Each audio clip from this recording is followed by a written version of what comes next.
Hello mga Kaliyora, ito po mas updated at mas detailed na house tour. Kasi i-feature natin yung deliverable units kung anong matatanggap mong bahay kapag naka-turnover ka na at isang dress-up unit. So itong side na to, ganyan po ang itsura kapag nakita mo may car park siya. Ganyan siya. And ito po si Amora model, ito ang actual turnover or marireceive mong unit. 44 ang floor area, 50 ang lot area. Malaki po ang ating access sa harapan. So may one carport provision ka po dito. Pwede yun i-cover kapag na-turnover na may susi ka na, pwede na. Naka-deadbolt na din ang ating pintuan. Ayan po siya, naka-high ceiling, naka-first coating, may screen window na po. Ang window, may screen na ang window natin. Solar panel side, ito siya. May accent na ang ating ceiling, kaya kahit huwag ka na magpalagay ng ceiling para high ceiling ang itsura niya. Full toilet and bath, kasama na ang pintura, tiles, lahat ng fixtures, pati po kisame. Ayan. Ang ating mga bintana at pintuan ay may screen door ng provided. So basically, ganito ang ating living area. Tiles na lang ang kulang. So sa mga promo natin, directly message me po para maka-avail kayo ng ating mga in-offer na promo. Ito naman side na to ang sink, kitchen area. Itong side na to ang ipapaklose mo. Ito ang magiging kitchen area mo. Yun yung mga tangke na nasa taas. Yan po yung water tank and fresh water tank para sa fresh water at saka yung sa rain water. Dalawa ang storage mo. Try natin puntahan ng second floor. Naka-open layout po siya. First coating. May mga kasama yung mga bintana dito. Meron na din yung mga screen. May kisame na din po yan. Ayan po yung ating mga storage ng rain water and fresh water. Ganito ang itsura niya. May mga butas na din for aircon and may markings na po kung tinuturo na sa atin kung saan magiging bintana, ang partitions. So, ayan, may mga butas na ang ating aircon.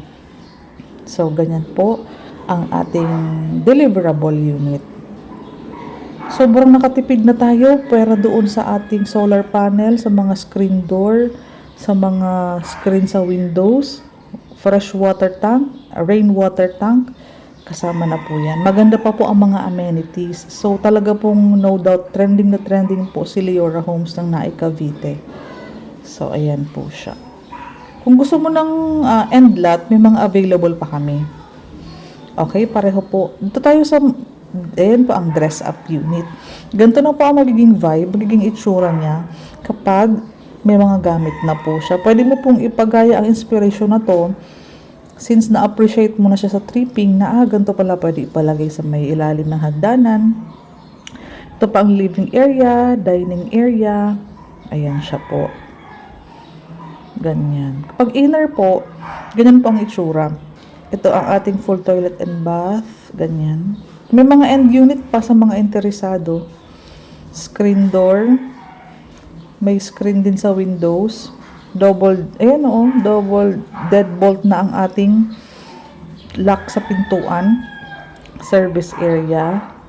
Ayan siya. So, check natin ang second floor para sa ginawa nilang 2 bedrooms. So, ayan siya. 2 ang bintana sa master's bedroom. Malalaki ang bintana. May screen pa din po yan. Leora Homes, daily tripping and daily reservation. Taga dito lang po kasi ako nakatira. So, mabilis lang tayo makapunta dito. Ito ang ating second room. Ganyan po siya. Ayan po. Diyan po ang community natin. Maganda ang mga amenities. May clubhouse, may swimming pool, basketball court. May swimming pool po tayo sa community. Ayan po siya. Sa mga interesado or na-check mo na si Leora Homes, for promos po na ino-offer natin, directly message me, Cindy Bernal Hapil. Ang lahat ng details po nasa description box, pati Viber, WhatsApp.